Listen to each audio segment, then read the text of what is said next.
यहाँ मैं कस्टम को सिलेक्ट करूंगा और मेरे पास कुछ ऐसी स्क्रीन अवेलेबल हो जाएगी। देखिए मेरी जो हार्ड डिस्क है वो 20 GB की है और यहाँ पे विंडोज़ ने उस हार्ड डिस्क को डिटेक्ट किया है और उसकी जानकारी मेरे सामने दी है और उसके द्वारा ये जानकारी मांगी जा रही है कि आप कहाँ पे विंडो इंस्टॉल करना चाहते हैं, where do you want to install Windows. यहाँ ऑटोमेटिकली देखिए मेरी हार्ड डिस्क यहाँ सिलेक्टेड है जिसमें ये जानकारी दी गई है कि क्योंकि मेरी हार्ड डिस्क बिल्कुल नई है और उसमें किसी भी तरह का कोई भी पार्टीशन अवेलेबल नहीं है, अर्थात मैंने अपनी हार्ड डिस्क का कोई भी पार्ट नहीं बना रखा, तो यहाँ पे मैं अपनी हार्ड डिस्क का पार्ट बना सकता हूँ। इसके लिए सबसे पहले मुझे न्यू पे क्लिक करना है और जैसे ही न्यू पे क्लिक करूंगा एक नया पार्टीशन तैयार करूंगा। मेरे पास कुछ इस तरह की ऑप्शंस अवेलेबल हो जाएंगी, मेरे पास कुछ इस तरह की स्क्रीन अवेलेबल हो जाएगी जिसमें हार्ड डिस्क को दो भागों में बांट दिया है विंडोज ने। एक पहला पार्ट जो कि सिस्टम रिजर्व्ड है जिसमें 100 MB का भाग विंडोज ने अपने लिए रिजर्व कर लिया है और दूसरा जो भाग है वो है पार्टीशन 2 के नाम से, जो कि इसमें मैं अपना ऑपरेटिंग सिस्टम इंस्टॉल कर सकता हूं। यदि मैं चाहूं तो अपनी हार्ड डिस्क को छोटे भागों में न्यू करके बांट सकता हूं और यदि चाहूं तो मैं अपनी हार्ड डिस्क के भागों को इकट्ठा करके एक बड़ा पार्टीशन बना सकता हूं। पार्टीशन का अर्थ यहाँ पे हार्ड डिस्क के एक भाग से है। तो यहाँ पे आप ये कह सकते हैं कि विंडोज ने आपकी हार्ड डिस्क को दो भागों में बांट दिया है, पहला 100 MB जो उसने अपने लिए रिजर्व रखा है और दूसरा आपको विंडो इंस्टॉल करने के लिए या अपनी फाइलें सेव करने के लिए दे दिया है जो कि पार्टीशन 2 के रूप में यहाँ अवेलेबल है। यहाँ पे आप ये भी ध्यान दें कि नीचे एक मैसेज अवेलेबल है, Windows can't be installed on disk 0 partition 1, अर्थात पहले पार्टीशन पे आप विंडो इंस्टॉल नहीं कर सकते क्योंकि ये विंडो के द्वारा रिजर्व है और ये बहुत छोटा है विंडो इंस्टॉलेशन फाइल्स को कॉपी करने के लिए। मैं यहाँ दूसरा पार्ट सिलेक्ट कर लेता हूँ और यहाँ से नेक्स्ट प्रेस कर देता हूँ।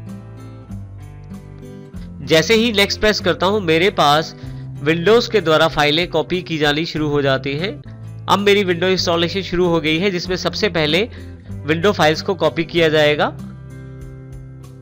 उसके पश्चात एक्सपेंड किया जाएगा और सभी बेसिक स्टेप्स को निभाते हुए फाइनली कंप्लीटिंग इंस्टॉलेशन प्रोसेस शुरू हो जाएगा। यहां यह जानकारी भी देना जरूरी है कि इन स्टेप्स के दौरान आपका कंप्यूटर रिस्टार्ट हो सकता है और यदि ऐसा होता है तो आपको दोबारा किसी भी प्रकार से कीज प्रेस नहीं करनी है, अन्यथा आपका जो प्रोसेस है वो प्रेस एनी की टू बूट फ्रॉम CD अर्थात पहली स्क्रीन से दोबारा शुरू हो जाएगा। तो आपको दोबारा वो कीज प्रेस नहीं करनी है, अपने कंप्यूटर को स्वयं ही ऑफ और ऑन होने दीजिए, स्वयं ही आपका कंप्यूटर रिस्टार्ट हो जाएगा और स्क्रीन आपके सामने दोबारा आती रहेगी और इस तरह से विंडोज इंस्टॉलेशन प्रोसेस चलता रहेगा। फाइनली आपके पास ये स्क्रीन अवेलेबल हो जाएगी। इंस्टॉलेशन के पश्चात आपके पास से यहाँ पे यूजर नेम और कंप्यूटर का नाम मांगा जाएगा। आप यहाँ यूजर नेम और कंप्यूटर नेम भर सकते हैं।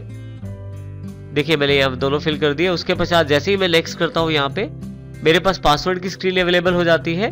यदि आप अपने कंप्यूटर को पासवर्ड से सिक्योर करना चाहते हैं तो यहाँ पासवर्ड टाइप करें ऊपर वाली टेक्स्ट फील्ड में, उसके बाद रीटाइप योर पासवर्ड, उसी पासवर्ड को दोबारा टाइप करें, दोनों पासवर्ड मैच करने चाहिए।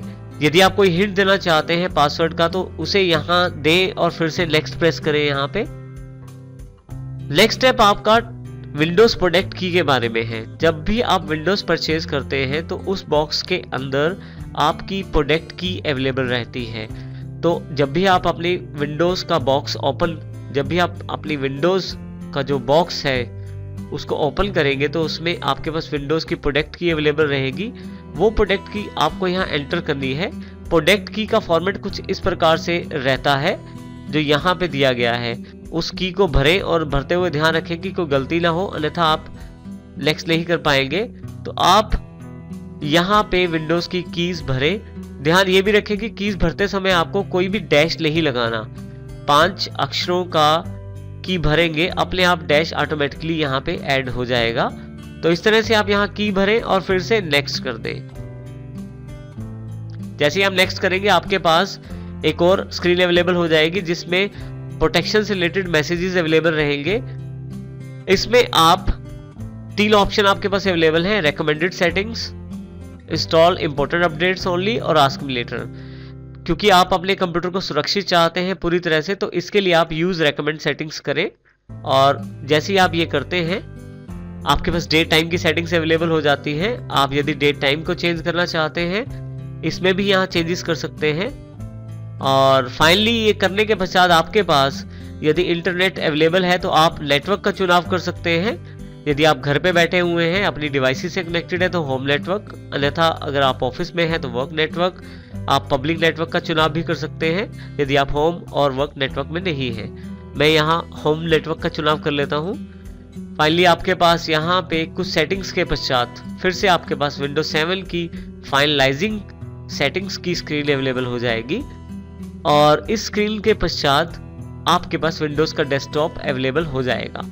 हर एक स्टेप में कुछ समय लगेगा, आपको थोड़ा सा धैर्य रखने की जरूरत है और सभी स्टेप्स को आप फॉलो करते हुए अपना विंडोज ऑपरेटिंग सिस्टम अपने नए कंप्यूटर पे इंस्टॉल कर सकते हैं और इस प्रकार आप अपनी ऑपरेटिंग सिस्टम को अपने कंप्यूटर पे इंस्टॉल कर सकते हैं।